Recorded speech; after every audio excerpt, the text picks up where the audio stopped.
आप देख रहे हैं मेरा चैनल चंद्रा ज्ञान गुरु।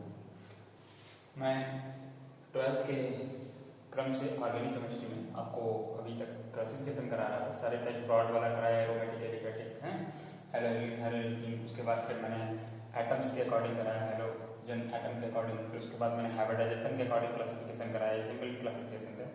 अब इसी ऑर्डर में मैं नेमिंग की बात करता हूँ। वैसे मैंने बीच बीच में नेमिंग काफ़ी बता दी है थोड़ी थोड़ी, लेकिन अब थोड़ा स्टैंडर्ड में। तो उससे नेमिंग से पहले IUPAC नेमिंग स्टैंडर्ड क्या भाई, इतने सारे कॉम्बिनेशन, इतने सारे कंपाउंड, तो नेमिंग में कैसे रखूँ, ठीक है ना। ये सभी के ऊपर प्रश्न होता है, आगे अचानक में क्या रखूँ। एक स्टैंडर्ड जो है IUPAC हमारा एक संगठन है, ठीक है, Indian union of the pure chemist. तो उन्होंने international union of the pure chemist, तो उन्होंने जो है एक सिस्टम बना रखा है, तो उसके अकॉर्डिंग हम सीखेंगे, ठीक है। तो अब पहले बेसिक ये करते हैं कि कुछ बेसिक चीजें आपको बता देते हैं, ठीक है। कि जैसे क्या होता है, कार्बन की चेन है, ये पहले सिंपल वाला मेथड था भाई। पहले एक फिजिकल नॉर्मल वाला आया, फिर उसके बाद IUPAC आया। तो पहले आप वो भी सीख लो कि उनका भी यूज खूब होता है। तो जैसे कुछ बेसिक चीजें होती हैं, ये वर्ड अक्सर यूज किए जाते हैं। ये होता है नॉर्मल, इसका मतलब क्या होता है नॉर्मल, और इसके लिए N यूज कर देते हैं सिंपल के बाद। और एक होता है आइसो, ठीक है, ठीक है, आइसो में आइसो लिख दिया जाता है। सेकेंडरी, ठीक है, सेकेंडरी के लिए हम लोग SCE का यूज कर देते हैं, ठीक है। और इसके बाद इसका यूज करते हैं, इसमें इसका और इसका इसमें। फिर एक तीसरा होता है टर्सरी, ठीक है, टर्सरी, इसके लिए TER इस्तेमाल करते हैं लोग, ठीक है। और एक होता है नियो, ठीक है। अब इनका मतलब क्या है, ये कब यूज किया जाता है, ये आपको मैं बता रहा हूँ पहले। तो जैसे कोई चेन है, तो जैसे मान लीजिए 1 2 3 4 5 इस तरीके के हैं कार्बन। तो मैं हाइड्रोजन नहीं भर रहा हूँ, वैसे स्टैंडर्ड ये है कि एक बॉन्ड बन गया तो 3 कंप्लीट करने के 3 हाइड्रोजन, यहाँ 2, यहाँ पे भी 2, यहाँ पे 3। ये इस तरफ लिखिए या इस तरफ लिखिए, तो कंफ्यूजन ना हो इसलिए इस तरफ लिखा जाता है, यहाँ इस तरफ पे कार्बन कार्बन से मारेंगे, फर्क नहीं पड़ता, ठीक है। अब देखिए इसमें सारे कार्बन एक, और हम लोग तो हेलोएल्कीन वाली बात कर रहे हैं, तो मान लीजिए इस जगह पर हमने 2 करके क्लोरीन ऐड कर दिया। बच्चे अक्सर कंफ्यूजन हो जाता है काउंटिंग करने में, एक कार्बन गिन लेते हैं इसको, यहाँ सिर्फ 4 कार्बन है, क्या होगा ये। अभी देखिए सारे कार्बन एक लाइन में है, तो इसलिए हम यहाँ वर्ड करेंगे N। तो इसका हम नेमिंग रखेंगे, तो हम लोग इसको क्या बोलेंगे, normal 1 2 3 4 butyl, normal butyl chloride, ठीक है। ये इसका सिंपल नेम होगा, ठीक। यही में अगर हम इसको थोड़ा चेंज कर दें, एक कार्बन लें, उससे क्लोरीन जोड़ दें, उससे फिर CH3 2 जोड़ दें, तो नेमिंग इसका हो जाएगा आइसोप्रोपिल क्लोराइड,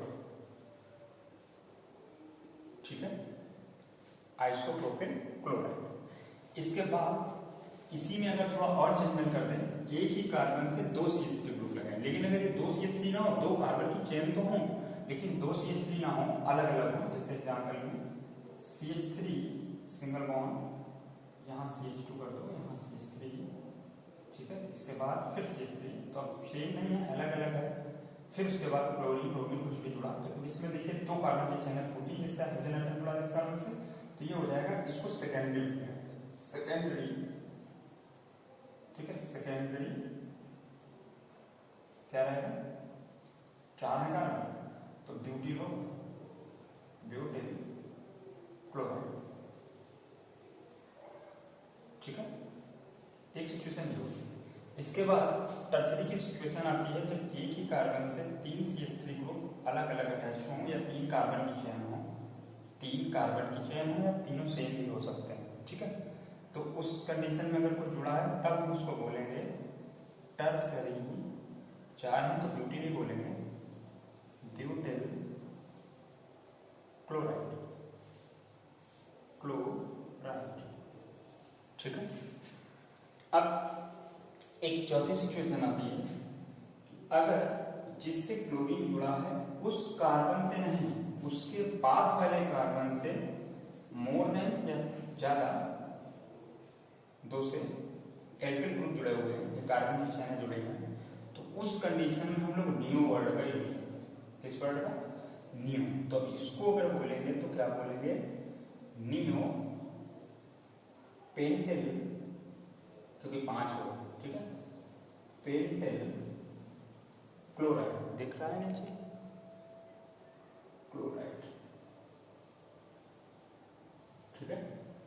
हो सकता है स्पेलिंग मिस्टेक हो तो आप चेक कर लीजिएगा जरूर एक बार। मेरा प्रयास रहता है कि ऐसा ना हो, क्योंकि कई बार मैंने अपने बाद में वीडियो देखे हैं तो एक आधी मिस्टेक कहीं जल्दबाजी में जरूर हो जाती है हमसे, ठीक है। फिर चेक कर लीजिएगा। हिंदी में हम ये नेमिंग, हिंदी वाले बच्चे परेशान ना हो, डिटेल लिखना तो आता है, ये क्लोराइड लिखना आता है आपको, 12th में पढ़ते हो, तो थोड़ा इस पर कंफ्यूज ना हो, ठीक। ये बेसिक है, इनका डायरेक्ट यूनिवर्सिटी होता है, खूब लिखे मिलते हैं आपको, तो इसलिए इनको याद करना थोड़ा ज़्यादा इंपॉर्टेंट है आपके लिए। नियो तो नहीं इतना इंपॉर्टेंट है आपके लिए, लेकिन बाकी आपके लिए बहुत इंपॉर्टेंट है। नॉर्मल, आइसो, सेकेंडरी और टर्सरी, इनमें आपको डिफ्रेंसिएशन करना आना चाहिए, तो आप नेमिंग में बहुत अच्छे से नेमिंग कर पाओगे। और कोई अजनबी कंपाउंड आपके सामने, ठीक है, लिखा हुआ है जो आपने कभी नहीं देखा है, अनआइडेंटिफाई आपके लिए है, तो उसको आप आइडेंटिफाई कर पाओगे, उसकी नेमिंग अच्छे से आप बता पाओगे। अब इसके बाद वीडियो तो खैर लंबा हो जाएगा, चलिए 10 मिनट कर देते हैं, 4 मिनट और चल जाए कर देते हैं।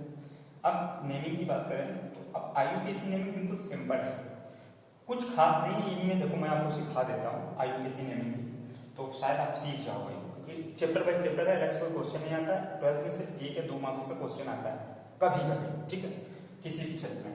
तो अब जैसे इसके नेमिंग रखना, जिस इसमें एक ही रूल है, सबसे लंबी कार्बन की चैन, जहां से फिर एक डिटेल में वीडियो बनाऊंगा उसमें बहुत अच्छे से बता दूंगा, ठीक है, जहां से हेलोजन एटम जुड़ा है कोशिश करो कि वहां से चेन हो, ठीक है। वैसे इसका कोई सफिक्स नहीं होता, मेन ये नहीं होता है, यहाँ सिर्फ आपको ऑर्गेनिक में इस वाले हाइड्रोजन में सिर्फ कार्बन की चैन देखनी है, लंबी से लंबी हो, ज्यादा ब्रांचेस छोटी हो, या और जैसे से नियरेस्ट पर बस ये।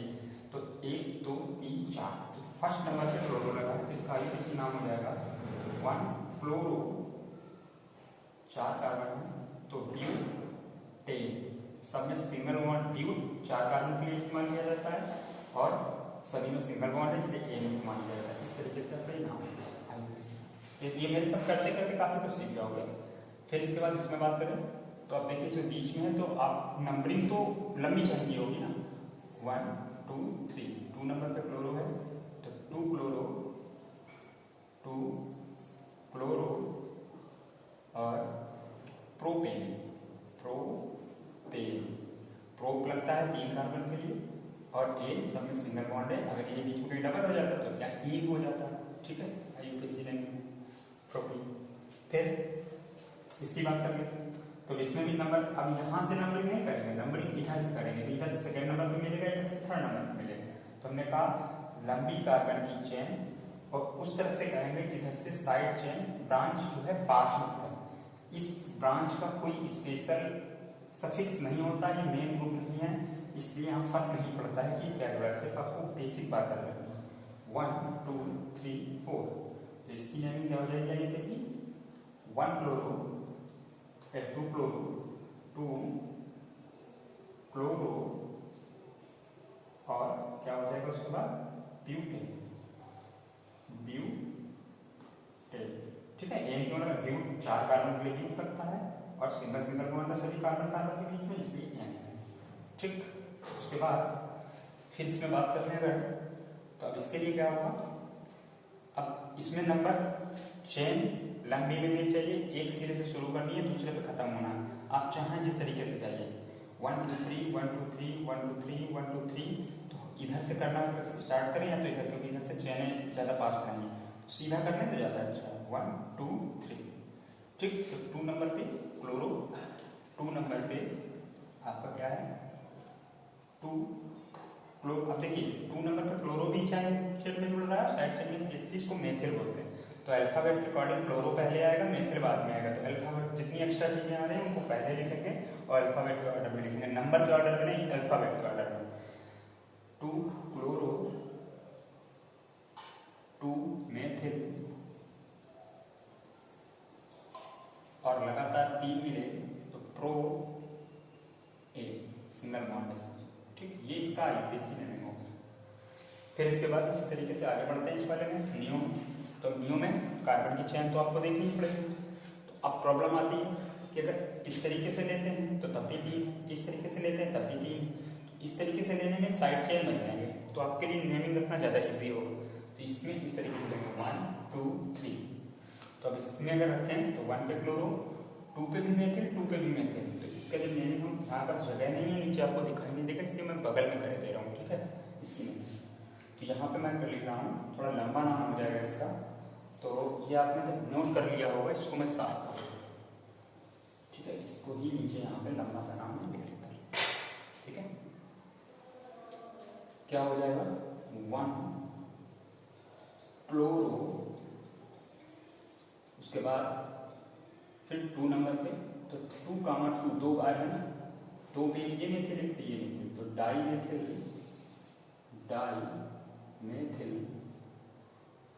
ठीक, डाई मेथिल। फिर उसके बाद लगातार 3 मिले, तो प्रोपेन दिख रहा है ना, प्रोपेन और खत्म। उसके बाद तो कुछ बचा ही, 1 क्लोरो, 2 में 2 कामा 2 डाई मेथिल, और फिर उसके बाद ये लगातार 3 थे, तो प्रो और सब में सिंगल बॉन्ड, तो ये इसका इसी में भी समझ में आएगा। अगर ये भी कंपाउंड्स या प्रैक्टिस कर लो तो बार बार आपके सामने यही मिलेंगे। अब इनमें सिर्फ एक हाइड्रोजन हटा के नई चीज जोड़ी जाएगी, तो जो एक्स्ट्रा चीज जोड़ी जाएगी वो नेमिंग में आगे लिख दी जाती है, और कामा कामा करके जैसे अभी यहाँ लिखी गई दोनों चीजें, ठीक है। इसके अलावा और कुछ नेमिंग में चेंजमेंट नहीं है। 1 कार्बन तो मेथ, 2 तो एथ, 3 तो प्रो, 4 है तो ब्यूट, 5 है तो पेन, 6 है तो हेक्स। ये बेसिक कॉन्सेप्ट होता है, ठीक है ना। इधर अगर दिख रहा हो तो मैं इधर लिख दूँ, 1 कार्बन है तो मेथ, 2 कार्बन है तो एथ, ठीक है, एथ, और 3 कार्बन है तो प्रो, 4 कार्बन है तो ब्यूट, 5 कार्बन है तो पेंट, 6 कार्बन है तो हेक्स, 7 है तो हेप्ट, 8 है तो ऑक्ट, 9 है तो नॉन, 10 है तो डेक, ठीक। उसके बाद 11 के लिए 1 डेक, 2 डेक, ठीक है ना, ट्राइडेक, इस तरीके से बढ़ता चला जाता है। तो आपको इतना नहीं स्टैंडर्ड, आप सिर्फ 9 तक या 10 तक याद कर लीजिए, 7 8 तक तो उतना बहुत है, ठीक है। इतना ही वीडियो रखते हैं। अच्छा लगे शेयर करें, लाइक करें, चैनल सब्सक्राइब करें, शेयर करते रहें, ज्ञान की गंगा बातें करें।